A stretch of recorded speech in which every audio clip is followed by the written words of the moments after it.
Three important characteristic of this problem to use by brute force crypt analysis. मतलब crypt analyst कौन है? जो attackers हैं एक तरीके से, कि इसकी कुछ लिमिटेशन है. मतलब लिमिटेशन क्या है? The encryption and decryption algorithm are known. सबको पता है कि यार ये कैसा चलता है, सीजर साइफर +3 ऐड करके चलता है. तो ये एक इजी टू अंडरस्टैंड लॉजिक है, आसानी से क्रैक किया जा सकता है. कहने का पॉइंट ये है. दूसरी इसके साथ एक प्रॉब्लम क्या है?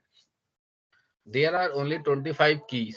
यानी कि भाई ऑब्वियस सी बात है ना, 0 to 25 ही पॉसिबल कॉम्बिनेशन में आप ट्राई कर रहे हैं, तो यही पॉसिबल कीज हुई, इनके अलावा कोई नहीं हुई. ऐसा नहीं है कि नंबर्स इंक्लूड हो रहे हैं, तो या तो रिजल्ट किसी में आएगा, इन्हीं इन्हीं नंबरों में से पॉसिबल होगा कहीं पे. Getting point? ये लॉजिक है.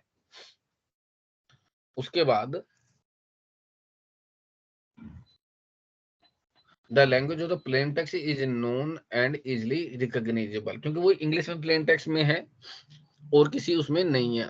तो इससे क्या है पॉइंट कि the third characteristic is also significant. If the language of the plain text is unknown, then plain text output may not be recognizable.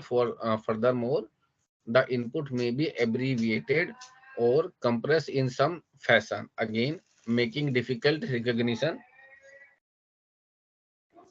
Again making recognition difficult. For example, figure 2.4 shows a portion of a text file compressed using an algorithm called zip.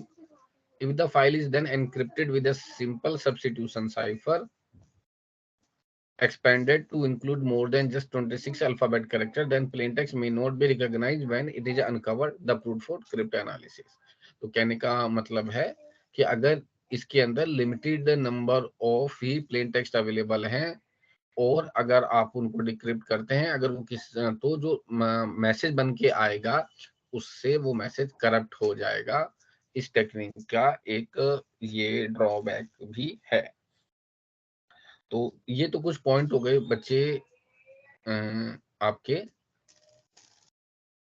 Scissor cipher के ऊपर.